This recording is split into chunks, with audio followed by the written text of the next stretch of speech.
Bismillahirrahmanirrahim. Assalamualaikum warahmatullahi wabarakatuh. Perkenalkan, saya Roni Sopyan Hadi, perwakilan dari Mansutu Lombok Timur. Asal saya Penimbung, Desa Greneng, Kecamatan Sakra Timur.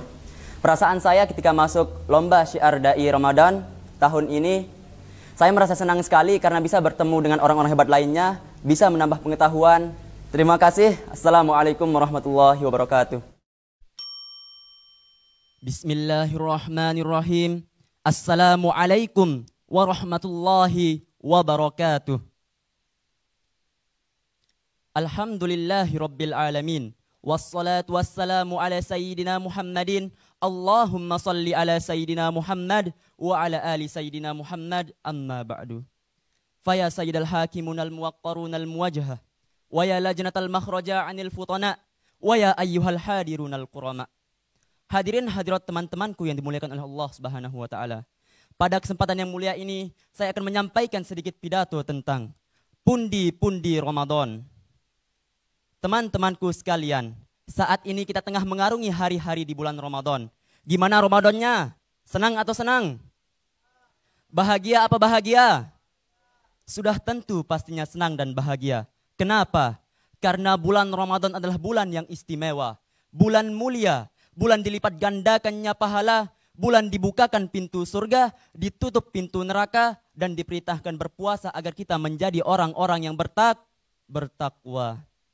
Namun ternyata hadirin, Syekh Imam Qutb dalam tafsir Fi Zilalil Quran menyebutkan bahwa selain ibadah puasa, terdapat amalan-amalan, terdapat pundi-pundi Ramadan yang bisa dimaksimalkan agar menjadikan Ramadan kita lebih berarti. Ada yang tahu amalan apa? Amalan tersebut tidak lain dan tidak bukan ialah memuliakan Al-Quran. Allah Subhanahu wa taala berfirman dalam Quran surah Al-Baqarah ayat 185. Bismillahirrahmanirrahim. Syahrul Ramadan alladzi unzila fihil Qur'an hudal linnasi wa bayyinatin minal huda wal furqan. Bulan Ramadan adalah bulan diturunkannya Al-Quran sebagai petunjuk dan pembeda antara yang hak dan yang batil. Maka sudah sepantasnya ketika Ramadan tiba, kita banyak menyibukkan diri dengan Al-Quran. Kita banyak berinteraksi dengan Al-Quran. Betul hadirin?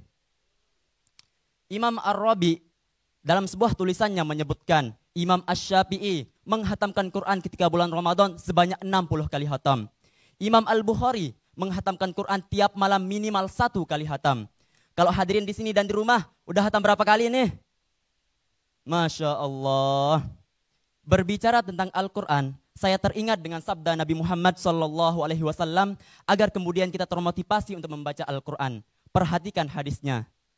Iqra'ul Quran fa innahu ya'ti yaumal qiyamah syafi'an li ashabihi. Bacalah Al-Quran karena kelak bacaan Quran kita itu akan datang sebagai syafaat bagi para pembacanya. Hadis riwayat Muslim. Dan seperti yang sudah kita ketahui, jika kita membaca 1 huruf dalam Al-Quran, maka pahalanya 10 kebaikan. Akan tetapi, jika kita membaca 1 huruf dalam Al-Quran pada bulan Ramadan, maka 10 kebaikan tadi akan dilipat gandakan berkali-kali lipat. Masya Allah. Jadi, sudah masuk hari ke-19 kita di bulan Ramadan. Berapa banyak juz dalam Al-Quran yang sudah kita baca? Berapa banyak ayat dalam Al-Quran yang sudah kita baca? Jika sudah masuk bulan Ramadan, tapi tidak sempat untuk membaca Al-Quran, maka pertanyaannya, butuh berapa Ramadan lagi agar kita sempat untuk membaca Al-Quran? Seandainya Ramadan tahun ini adalah Ramadan terakhir kita, maka bacaan Quran seperti apa yang nantinya akan kita bawa menghadap Allah? Oleh karena itu hadirin, mari mulai sekarang kita tingkatkan lagi bacaan Al-Quran kita. Yang semula 1 ayat, kita tambah 1 ayat lagi. Yang semula 1 ain, kita tambah 1 ain lagi. Dan yang semula 1 juz, kita tambah 1 juz lagi. Bila perlu kita tambah 29 juz lagi. Baca Al-Quran anytime and anywhere. Baca Al-Quran kapanpun dan dimanapun. Dan terakhir, kita berdoa kepada Allah, semoga Ramadan tahun ini kita selalu dihiasi oleh Al-Quran. Rahman ya Rahman, sa'idni ya Rahman, isyrah sadri Quran, imla qalbi Quran, wasli hayati Quran. Sama-sama. Rahman ya Rahman, sa'idni ya Rahman, isyrah sadri Qur'an, imla qalbi Qur'an, waslih hayati Qur'an. Demikianlah yang dapat saya sampaikan. Mohon maaf atas segala kekurangan. Wallahul muwaffiq wal hadi ila sabilir rasyad. Wassalamualaikum warahmatullahi wabarakatuh.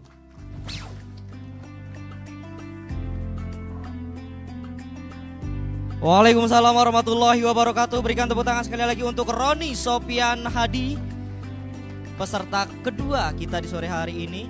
Nah, sebelum saya ke tiga dewan juri, mungkin saya ingin tanyakan kepada Roni, tadi adalah memuliakan Al-Quran, ya, memuliakan Al-Quran di bulan suci Ramadan. Sudah berapa khatam juz untuk kalau tadarusan sudah berapa di juz? masjid hampir mau dua kali hatam. Oh, kalau tadarusan Di masjid. hampir 2 kali hatam, tetapi belum ini ya. Belum. Oke, tapi pesannya begitu luar biasa untuk kita semua yang ada di rumah maupun yang ada di studio. Dan sebelum saya ke Bapak Tuan Guru, ke Bunda dan Abang Lalu Nurul Yakin, ini sepertinya kalau tidak salah pernah juga disampaikan. Nah, sekarang saya tanya lagi nih, apakah kamu pernah menonton episode-episode sebelumnya penampilan dari teman-temanmu? Pernah sedikit. Pernah. Kamu tahu bahwa materi ini mungkin pernah disinggung juga pernah, oleh para tapi peserta tentang Al-Quran yang memuliakan malaikat, nabi dan lain sebagainya. Berarti yang menurutmu beda tampilanmu hari ini apa dengan penampilan atau peserta sebelumnya yang bawakan materi? Keutamaan Al-Quran yang akan menjadi syafaat kita di hari kiamat, dan kalau kita membacanya di bulan Ramadan pahalanya akan berlipat ganda. Berlipat ganda gitu ya, Masya Allah. Apakah seperti itu? Kita tanyakan langsung. Bunda silakan. Bismillahirrahmanirrahim. Assalamualaikum warahmatullahi wabarakatuh. Waalaikumsalam. Adik Roni Sofian Hadi, alhamdulillah sudah berjuang untuk menyampaikan pidatonya dengan baik, ya. Mengenai isi sudah sesuai isi dengan judul. Cuma tadi dalam salah satu isinya itu ketika mengatakan amalan Ramadan itu kok tidak lain dan tidak bukan, seharusnya banyak tetapi diantaranya, ya. Jadi seolah-olah sempit sekali, seolah-olah amalan Ramadan itu hanya membaca Al-Quran. Nah, seharusnya ada kata diantaranya, ya.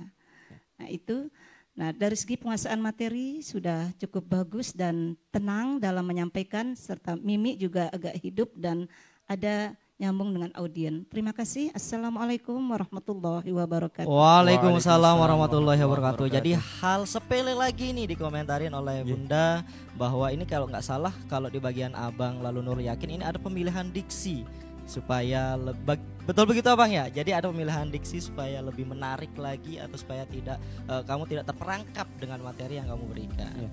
Ya. Oke, selanjutnya Abang kami persilakan. Disampaikan tadi. Mewakili berarti itu ya. Oke, kalau gitu lanjut nih. Baik, tapi sedikit. Ini supaya sama dengan Karoma ini. Roni, ini penampilan yang kedua untuk hari ini. Seharusnya sebagai penampil kedua itu jauh lebih menggelegar dan memiliki energi yang kuat. Nah, itu yang sebenarnya saya nanti-nanti tadi. Supaya energi yang tidak sama dengan penampilan pertama. Karoma ini kalau saya tidak salah, ini kostum yang kamu pakai dari 1, 2, 3 sama ya? Enggak, kemarin itu pakai jas. Pakai jas, oh ya. Pakai tapi dalamannya itu? Iya. Oke. Perhatikan betul jadi ya.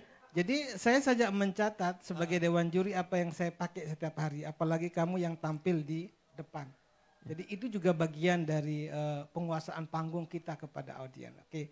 Sehingga kalau kamu tampil 5 kali kemudian itu saja, saya juga bisa mencatatnya dan orang akan menontonnya begitu.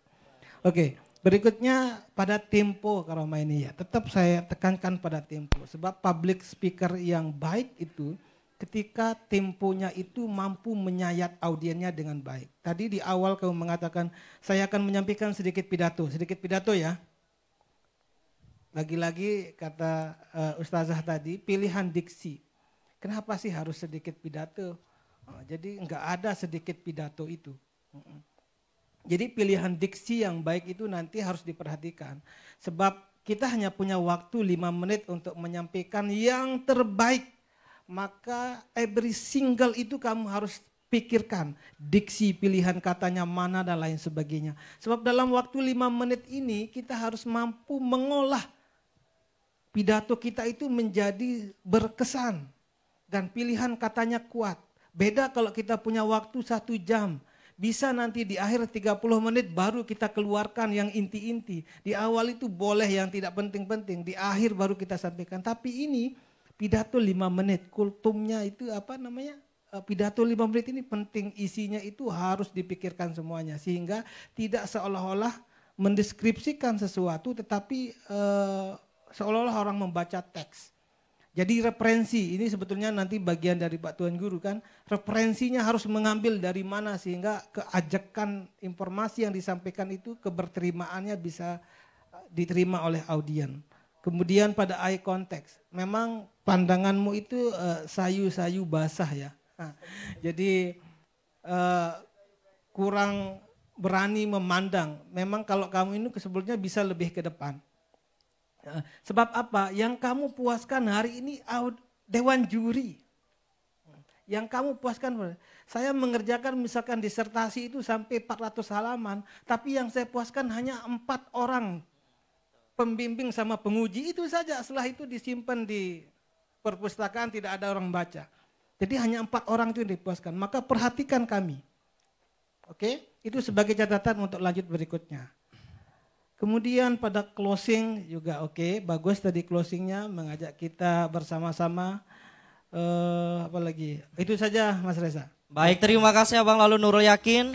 Lagi-lagi tempo sama seperti peserta sebelumnya. Jadi sekali lagi untuk yang belum tampil atau yang lolos ke semifinal, tetap saksikan teman-teman atau peserta yang lain yang tampil pada hari ini. Supaya apa? Supaya mendengarkan. Jadi tidak hanya ketika tampil saja lalu mendengarkan apa yang menjadi masukan dan catatan dari 3 dewan juri.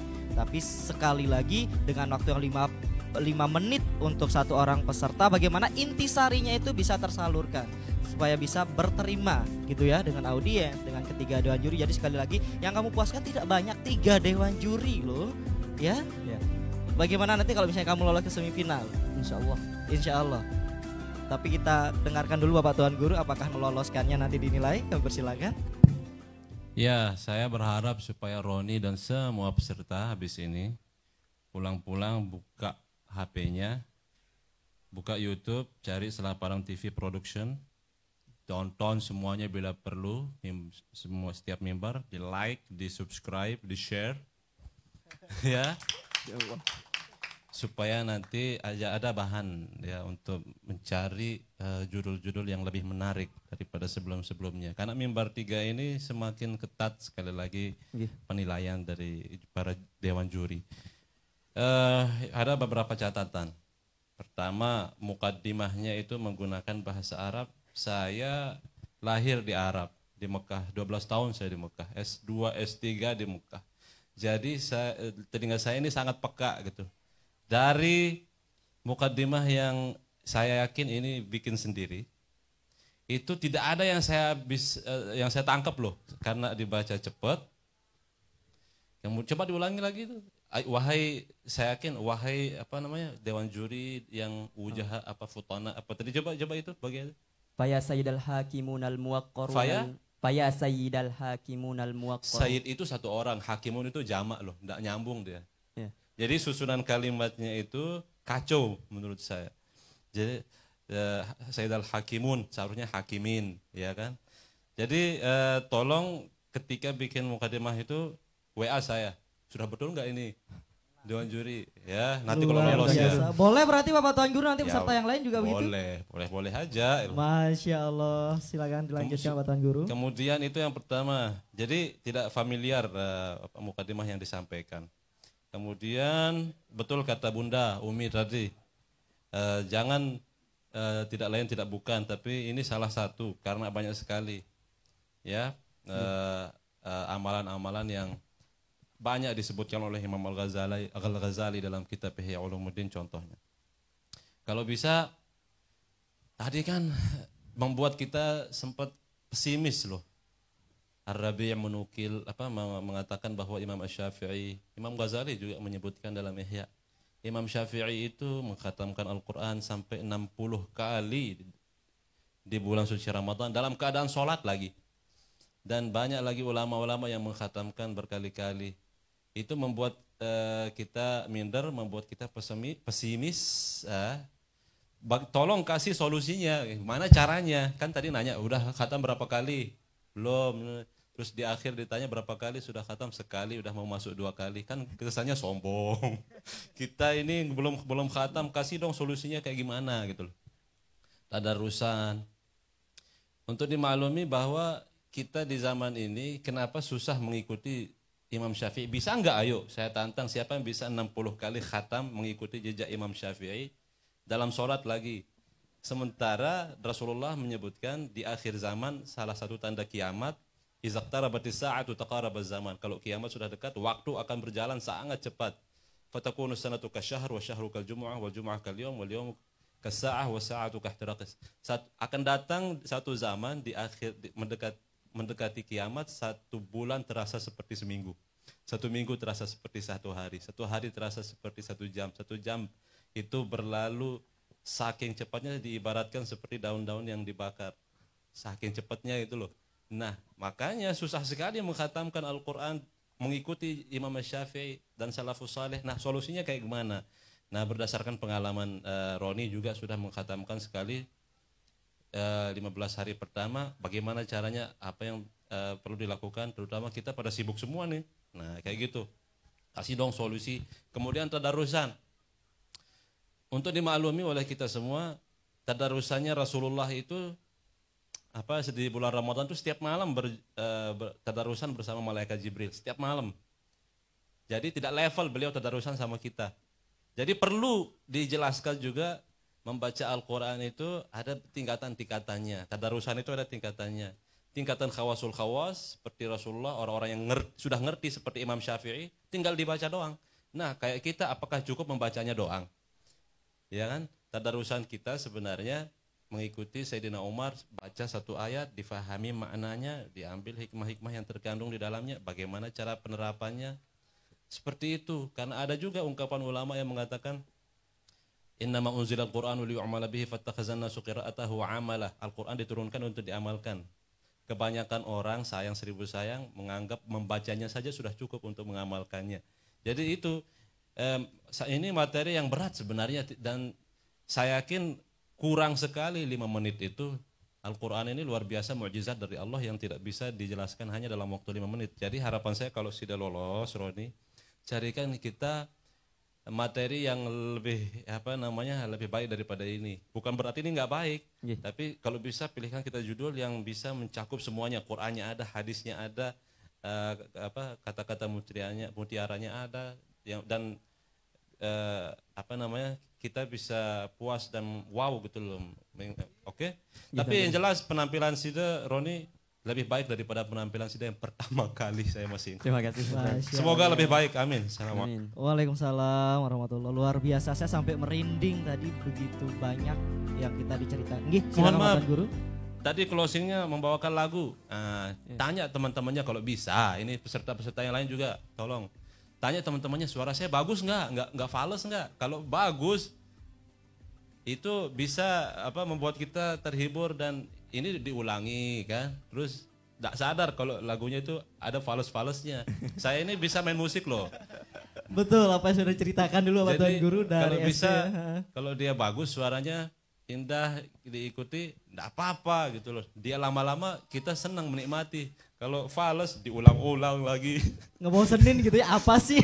Jadi kesannya itu tidak ada siap, bahannya nggak kurang persiapan gitu loh kesannya, sehingga menghabiskan waktu dengan nyanyi. Mending suaranya bagus gitu loh. Bagus sih bagus, tapi ada fales-falesnya. Ya, masih ada fales-falesnya. Ya, saya takut bernyanyi. Bukan buat Sida aja, ini nasihat buat calon-calon peserta yang lain, dai-daiah yang lain ya. Itu aja, mohon maaf kalau Bang. Baik, terima kasih. Jadi begitu banyak catatan khususnya untuk Roni dan teman-teman yang lain. Jadi sekali lagi, siapapun nanti yang lolos ke semifinal, berikan sesuatu yang wow, yang lebih greget. Atau mungkin Bapak Tuan Guru, kalau misalnya solusinya nih di Mukadimah cari aman saja gitu, pakai bahasa Indonesia aja gitu, gimana? Boleh? Boleh saja. Soalnya ini pidato bukan khotbah. Kalau khotbah rukun khotbah itu baru wajib pakai bahasa Arab loh. Tidak sah khotbahnya kecuali pakai bahasa Arab, mukaddimah apa ayat-ayat suci. Kalau ini lomba pidato nggak masalah lah. Ya. Saya suka sama mukaddimahnya M. Karomaini tadi, saya yakin itu bikinan dia juga, tapi bagus gitu loh. Bisa saya tangkap dan susunan kalimatnya bagus. Seperti itu. Sedikit singkat padat nggak masalah. Apa tadi? Pokoknya gitulah. Boleh pakai bahasa Indonesia, bahasa Sasak juga silahkan. Jadi supaya jangan jadi bumerang gitu untuk peserta. Iya. Ya, jadi nanti kamu seperti yang dikatakan Pak Tuan Guru tadi. Pakai bahasa Inggris juga boleh. Boleh. Kan? Tapi siap dikritik nanti sama dosen alumni. Sudah ada nih, ini. udah 3 dan jadi komplit banget ya akan mengkritik gitu ya kalau misalnya ada yang salah.